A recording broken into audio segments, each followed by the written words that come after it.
Good morning, good morning, good morning guys.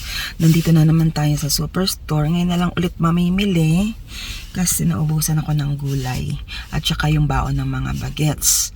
So sakto, wala tayong pasok today and kakahatid ko lang sa mga bata. Mas masarap mamili kasi konti lang yung tao. So tignan natin kung ano ang mabibili natin. Iba naman na snacks nila na hindi naman puro kung anik-anik lang, di ba? A few moments later. Ayan, nandito na tayo sa bahay.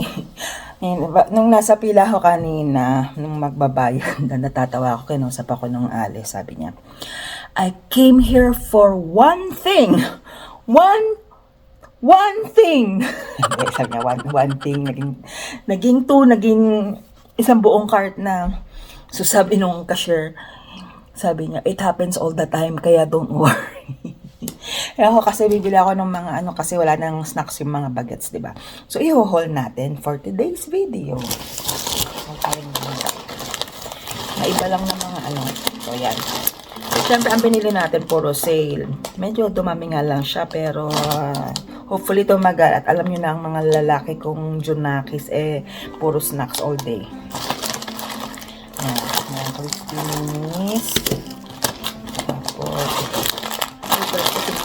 Cheesecake, snacks at saka yung sa pangbaon ba,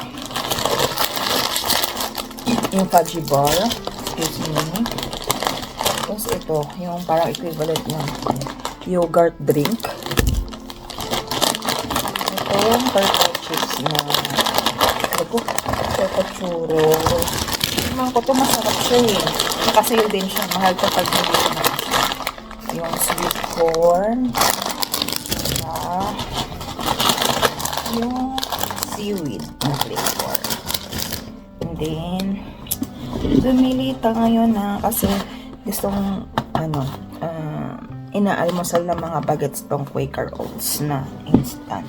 Tapos lalagyan na lang ng gatas at tsaka yung mga fruits. Yan. Siya. And then bumili tayo nung ibibigay sa school nila na cereal, tong Nesquik.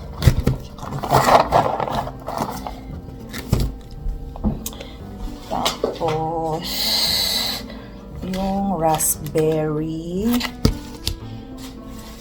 banini, grapes, ito broccoli, asparagus. Yan yung tokwa. Tapos bumili tayo nitong cheese. Kasi ito, yung roasted chicken, pang baon-baon ng mga bagets ng chicken sandwich, basta pang mabilisan ba. Lalo na at pag Monday and Friday, merong practice yung mga bata, so pahirapan magluto. Anong oras? 5 to 7 yung isa 6 to 8. Yan. Tapos ito, nakita ko lang. Yung tonkotsu na ramen. Yung ipapainit mo na lang siya. Diyan yung mga ingredients niya. Diba? Punong-puno ko dyan. Tapos, yung kanilang tinapay. Yan. Another tinapay.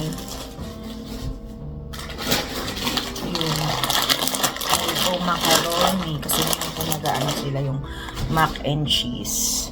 Tayo na lang ang gagawa. Tapos ito, para siyang Yakult closest.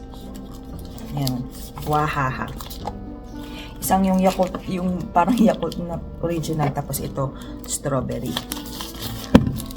Tapos, yan yung Alfredo. At, ang palit namin sa kanin, bulgur. Number 2. Kasi yung number 1 parang masyadong maliit. Ito yung pinakagusto namin texture. Yung number 3 sobrang laki naman, parang parang barley. Ganon siya kalaki. Yan ang aming pangpalit sa kanin. At yung kanilang ranch. Ano ba? Yung ating body wash. Ay! Hand soap. Diba? Nakikita niyo pa ba ako?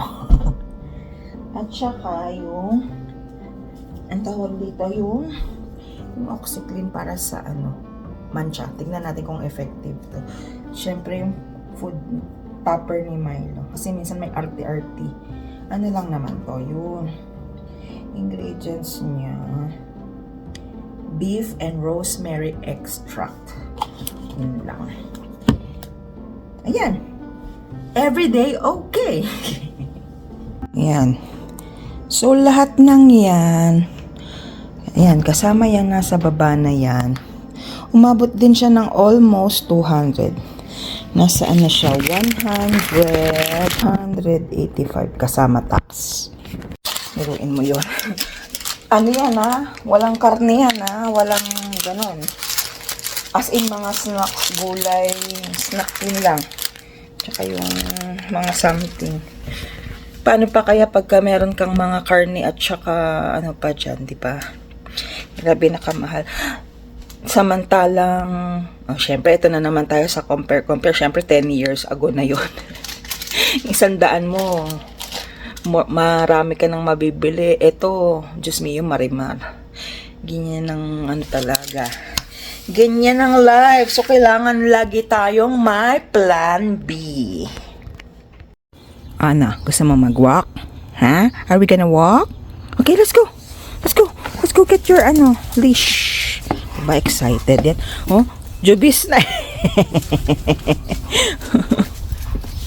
Habang hindi pa masyadong anong tawag dyan? Kasikatan ng araw. Kasi alam ko magpa-plus 22 tayo ngayon. So, habang ganito pa ang weather, let's go.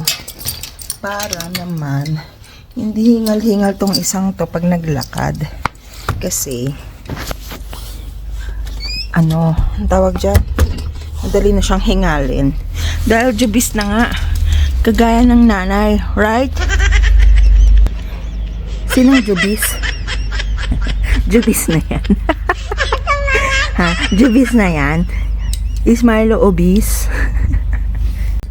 Sit ka muna. Paano yung sit? Sit? Sit! Ay, ayaw. Sit. Ayan ito. Sa kanya masyado. Hirap na.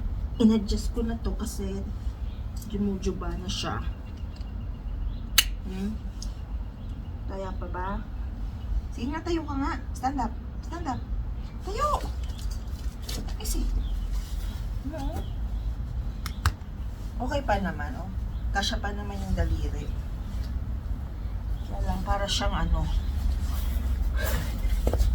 muscle na muscle. Siyempre, ganito pa rin yung suot natin. Kasi, hindi ko pa kaya. Mamaya pa yung mamaya pa yung medyo mas manipis pa dito. Pag hinatid ko si Joem sa volleyball niya. Munti ko pa makalimutan yung niya, poop bag niya. Wait lang. In fairness, patiently waiting. Hindi ka naman nakatali dyan, nakapatong lang yan. Patawa ka talaga. Kapatong lang, oh, see? Ay, na-stuck pala. Kaya naman pala.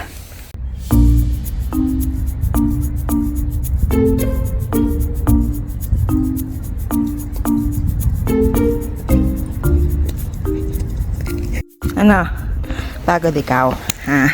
Lawit na yung dila mo. Pagod yan. Ha? Init na no?